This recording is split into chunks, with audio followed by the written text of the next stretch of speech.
கிறிஸ்துவுக்கு அன்பானவர்களே, ஆண்டவருடைய நல்ல பெயரிலே உங்களை வாழ்த்தி ஆசீர்வதிக்கிறேன். தேவன் தந்த இந்த புதிய நாளின் மகிழ்ச்சி உங்களிடத்தில் பெருக தேவன் கிருபை பாராட்டுவாராக. சிறப்பாக இந்த நாள் நம்முடைய தேசம் சுதந்திரம் பெற்று குடியரசு தினம் உருவான நாளாய் காணப்படுகிறது. இந்த குடியரசு தினத்துல இந்த மக்களாட்சி மலர்ந்த நாள்ல தேவனுடைய நிறைவும் கிருபையும் பிரசன்னமும் உங்கள் மத்தியில இருக்கட்டும். சிறப்பாக இந்த நாளில் தங்களுடைய பிறந்த நாளை, திருமண நாளை நினைவு கூறுகிற அத்தனை மக்களையும் வாழ்த்தி ஆசீர்வதிக்கிறேன். கடவுளுடைய கிருபை தாமே இந்த புதிய ஆண்டின் சகல கிருபைகளையும் இந்த நாளில் பிறந்த மக்களுக்கும் திருமணம் செய்த மக்களுக்கும் இறைவன் தந்து காப்பாராக. தியானத்திற்காக ஒரு வசனத்தை உங்களுக்கு முன்பாக வைக்கிறேன். அது யோவான் நற்செய்தி நூல் 15ஆம் அதிகாரம் 12வது வசனம். நான் உங்களில் அன்பாயிருக்கிறது போல நீங்களும் ஒருவரில் ஒருவர் அன்பாயிருக்க வேண்டும் என்பதே என்னுடைய கற்பனையாயிருக்கிறது. என்னுடைய கற்பனையாயிருக்கிறது. அன்பிலே இணைக்கப்பட்ட வாழ்வு, யுனைடெட் இன் லவ்.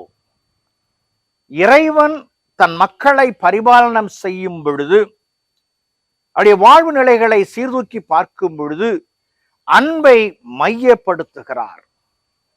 அன்பு இல்லாதபடிக்கு ஒருவரும் ஒரு காலும் ஒரு காரியத்தையும் வெற்றியாய் நிறைவேற்ற முடியாது. அன்பை பெறுவதற்கான பல வழிமுறைகளை நாம் கையாளுகிறோம்.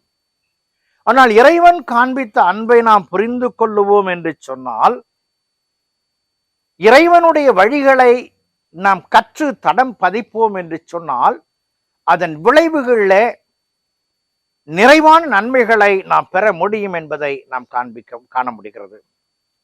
இன்றைக்கு உலகத்துல சிறு குழந்தைகளை அவருடைய அன்பை பெற வேண்டும் என்று சொன்னால், அவர்களை காணும் பொழுதெல்லாம் ஒரு சாக்லேட்டை கொடுத்தோம்னாக்க அந்த பிள்ளைங்க ஆஹா சாக்லேட் தாத்தா என்று சொல்லி மகிழ்ச்சியோடு நம்மிடத்துல வருவார்கள். உறவுகளை சீரமைத்து கொள்ள அவர்கள் வீட்டிற்கு அடிக்கடி சென்று அவர்களை நம்ம வீட்டிற்கு அடிக்கடி அழைத்து விருந்து கொடுப்போம் என்று சொன்னால், அதிலும் கூட அந்த அன்பின் பரிமாற்றங்களை காண முடியும்.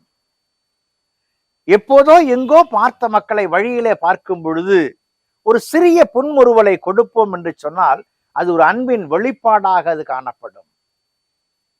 இவை எல்லாவற்றையும் கடந்து வரும் பொழுது, என் தேவன் நம்மிடத்திலே அன்பு கூர்ந்திருக்கிறார் என்பதை புரிந்து கொள்ளும் பொழுது அன்பின் இலக்கணமான வாழ்க்கை நமக்கு உண்டு. பாருங்கள், நர்மையான வேத பகுதியில நான் உங்களில் அன்பாயிருக்கிறது போல நீங்களும் ஒருவரில் ஒருவர் அன்பாயிருக்க வேண்டும் என்பதே என்னுடைய கற்பனையாய் இருக்கிறது. It's a command of God to love your neighbor என்பது இறைவனுடைய கட்டளையாய் காணப்படுகிறது. ஏன் இது இறைவனுடைய கட்டளையாய் இருக்கிறது என்று சொன்னால், இறைவன் நம்மிடத்திலே அன்பு கூர்ந்தபடியினாலே இந்த உலகத்திற்கு வந்தார். அன்பை செலுத்தினவர் அன்பாயிருக்க கட்டளையை கொடுக்கும் பொழுது, அந்த அன்பை வாழ்க்கையிலே நாம் பிரதிபலிக்கும் பொழுது மேலான மேன்மையான காரியங்களை நாம் காண முடியும். The command to love, it comes from God. இந்த நேசிக்கிறதை தவிர வேறு ஒன்றையும் ஆண்டவர் நமக்கு காண்பிக்கவில்லை. நீங்கள் நேசியுங்கள் என்பதை கட்டளையாய் தருகிறார். கட்டளையாய் தருகிறவர் என்ன செய்தார்? அவர் அன்பை காண்பித்தார். He was a role model to us. He set apart himself as a role model to us.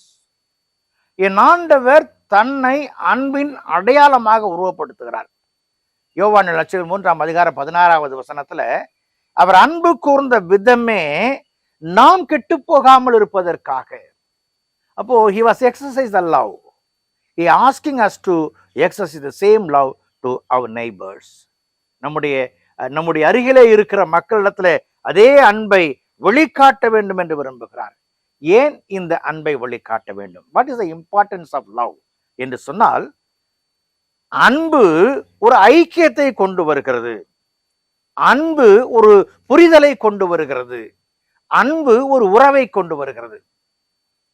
இந்த அன்பு கொண்டு வருகிற ஐக்கியமும் உறவும் புரிதலும் இந்த சமூக வாழ்க்கையில இறைவனுடைய பிள்ளை என்று பறைசாற்றுவதற்கு ஏதுவாக்குகிறது.